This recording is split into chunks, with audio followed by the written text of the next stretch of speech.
Le 19h30, Laurent Mathieu. Bienvenue dans ce journal, voici les titres de l'actualité. 14 personnes ont fait un malaise hier soir dans les tribunes lors d'un match de football entre Malines et Genk. Elles disent avoir été piquées à leur insu par une seringue. Une enquête est ouverte. Les explications dans un instant. Un 4e cas de variole du singe identifié chez nous. Or, cette maladie vient du monde animal. Elle s'est transmise ensuite à l'homme. Un phénomène qui porte un nom, une zoonose, et qui a tendance à se répéter ces dernières années. Dites adieu au tunnel Léopold II et bonjour au tunnel Annie Cordy. Il a été inauguré ce dimanche à Bruxelles. Au milieu, vous le verrez, d'une belle fête populaire. La fin du feuilleton Kylian Mbappé, il reste au Paris Saint-Germain. Décryptage d'un accord qui symbolise plus que jamais le foot business.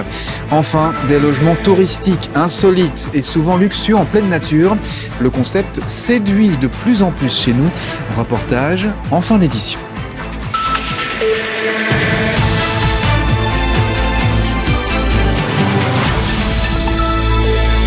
Voilà pour les titres, bonsoir à tous. À suivre dans ce journal, il y a 30 ans, le juge Falcone était assassiné en Italie par des membres de la mafia Cosa Nostra. Évocation dans un instant.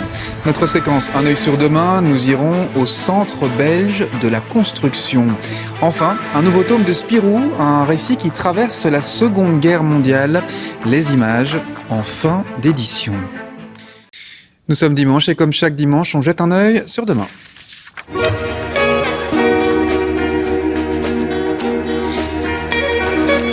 Avec ce thème qui nous concerne toutes et tous, le logement. Vous le savez, les normes sont de plus en plus sévères en matière de rendement énergétique des bâtiments. De nouveaux matériaux et de nouvelles techniques de construction font également leur apparition. Et pour les tester et pour les valider, il existe un centre scientifique et technique de la construction. Il est installé à Limlet, dans le Brabant wallon, et il nous a ouvert ses portes. Étienne Letellier, Cybèle Ceylan et Jean-Christophe Willems. En bout de voie sans issue, dans la campagne brabançonne, s'érigent les bâtiments d'un centre un peu particulier. Depuis 1959, le CSTC fait référence pour le secteur de la construction en Belgique. Où est-ce qu'on se trouve ? Alors nous sommes dans le grand hall où on réalise des essais sur une grande variété de matériaux et de systèmes de construction. Et dans ce hall, on pratique des dizaines d'expériences, comme ici ces tests de résistance de différents blocs de béton.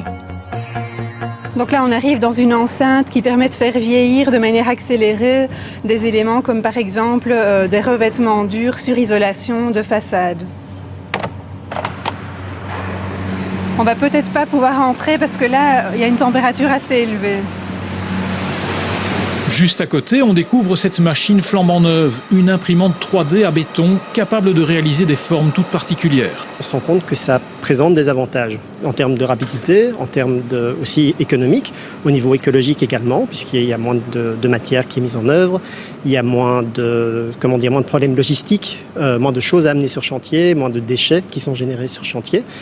Donc il y a un intérêt qui va être de plus en plus marqué, je pense, dans les années à venir. En plus des matériaux traditionnels, on effectue aussi des recherches sur les nouvelles tendances, comme les façades végétales. Et on optimise l'utilisation des technologies les plus modernes. Ainsi, un simple drone peut avoir son utilité dans le secteur. C'est un drone équipé d'une caméra thermique et on va pouvoir facilement repérer les défauts des panneaux solaires qui vont apparaître de manière très contrastée sur les images thermiques. Donc dans ce cas-là, c'est un drone un petit peu plus technique. Si on avait une caméra standard, on pourrait aussi aller repérer des défauts de manière plus traditionnelle. Vous en avez vu ? Quelques-uns, mais rien de dramatique. Avant d'inspecter un bâtiment, il faut le construire. C'est là que s'invitent les modèles virtuels. Ici, on mène des actions pour pousser les acteurs du projet, que ce soit du client, les concepteurs, architectes, bureaux d'études, entrepreneurs, à collaborer ensemble autour d'un modèle virtuel pour prendre toutes les bonnes décisions avant de commencer la réalisation concrète physique. Comme ça, il y a moins d'erreurs quand on commence le chantier. Si l'écran de bureau ne suffit pas, on peut passer à la réalité augmentée qui projette un chantier dans le futur. Et pour surveiller ce chantier, un compagnon d'un nouveau genre peut être utilisé. Ce robot il est muni d'un certain nombre de capteurs. Ça permet de scanner l'environnement, donc d'avoir une vue exacte du bâtiment tel qu'il est construit. Et ça permet aussi évidemment, avec les caméras qu'on peut orienter dans l'espace, de faire de l'inspection à distance, donc se positionner dans un endroit sécurisé pour faire de l'inspection dans les endroits dangereux. Comme un chien robot ne remplacera jamais l'humain, on développe des exosquelettes permettant de minimiser les efforts. Au CSTC, on prépare aussi les ouvriers de demain. Et parfois dans la construction comme ailleurs, les innovations au nom de l'environnement sont moins surprenantes que ce qu'on peut imaginer. Gwenaëlle, vous allez nous parler ce soir, je vais arriver à parler, je crois que je vais réussir, vous allez nous parler de maisons en carton. Oui, alors c'est pas spécialement le genre de maison sur laquelle on aurait misé en lisant Les Trois Petits Cochons, et pourtant le carton présente des vertus écologiques qui sont aujourd'hui utilisées dans le domaine de la construction. En fait, ce genre de maison en bois et en carton commence à se répandre en France.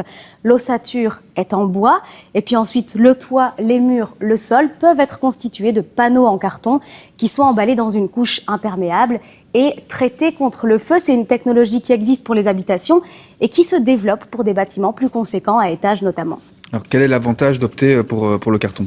Avec des blocs de carton, parce que ce sont des blocs de carton, on a un seul matériau qui fait à la fois office de mur et d'isolant. En fait, ces blocs sont très solides, ils sont composés de plusieurs couches alvéolées qui sont assemblées et qui peuvent au final supporter des pressions de plusieurs tonnes.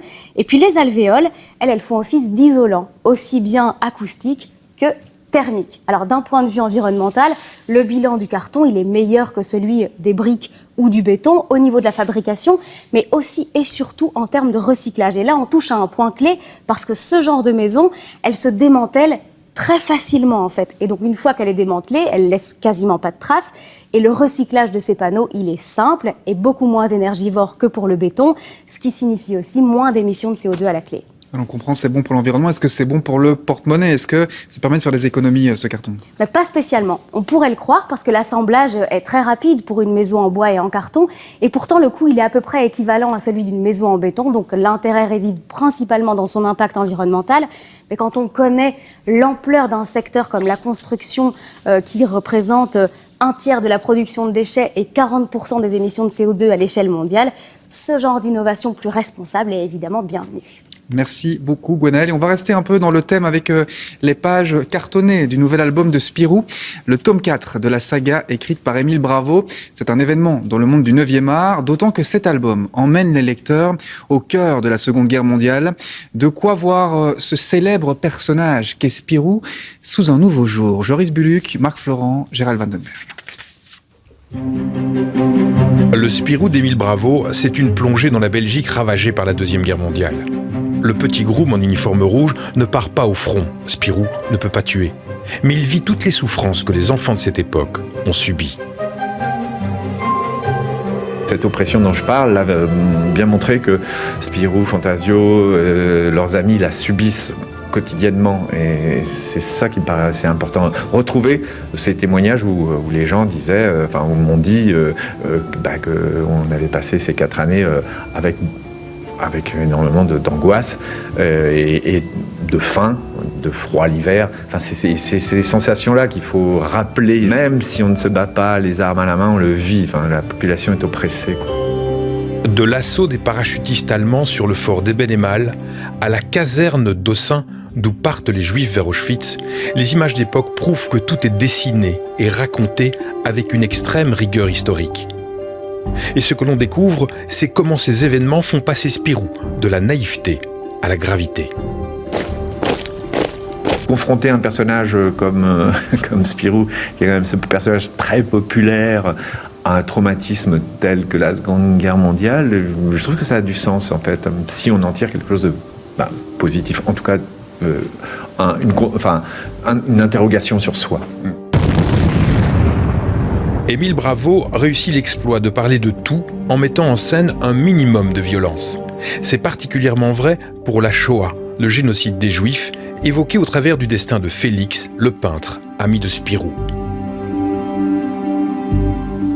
Ce peintre a vraiment vécu pendant cette période à Bruxelles et a subi vraiment toutes les conséquences de l'oppression, quoi. Au travers de ce personnage qu'on pense être un personnage de bande dessinée sympathique, l'ami de Spirou au début, et où on s'attache à lui finalement, et quand on s'aperçoit qu'en fait il disparaît finalement dans la Shoah, ça résume ce qu'est Auschwitz en fait, la ruine de toute la culture, de toute la civilisation, et voilà, le triomphe de la mort.